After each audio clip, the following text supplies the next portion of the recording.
Well, good morning, ladies and gentlemen. This is yet another panel on education, the most talked about topic on the face of the earth, for a very good reason, and that is the education of the workforce of a country is perhaps the most valuable tool that country has in terms of economic development, innovation, creativity, and a high standard of living for the country as a whole.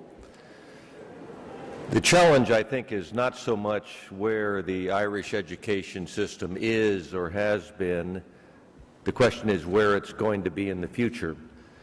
And the issue here is that while many of the established countries on the face of the earth, those members of the OECD that we're familiar with, have had reasonably good education systems in the past, they're being challenged in the future by the newly developing nations.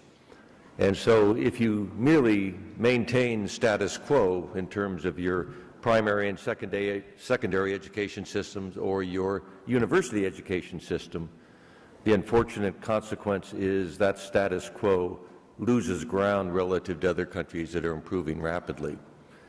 And so as the panel has this discussion today, it's really an issue of what is going to happen in the future, not so much what has happened in the past. It's what improvements are you going to make? What new systems are you going to use? How will you be competitive going forward? I want to give you just one brief example and then let the panel do its work. In the United States, one of my jobs is chairman of a charter education group. Charter education schools in the United States are public schools but operate outside the bureaucracy of the normal public school system. So we're able to do new and innovative things very rapidly. We have a fairly good track record. Two of our high schools are ranked in the top 5 in the United States. And we're very proud of that fact, and we think that they're very, very good schools and that they produce excellent students. During this last year, 2012, we were able to do a PISA comparison of those two high schools ranked in the top 5 in the United States and compare them to the high schools in Shanghai, China. And we were hoping that our comparison would be very good. The net result, though, is those two schools that rank in the top 5 in the U.S. struggled to make it into the top 20% of the Shanghai high schools, Shanghai just being one major city in China.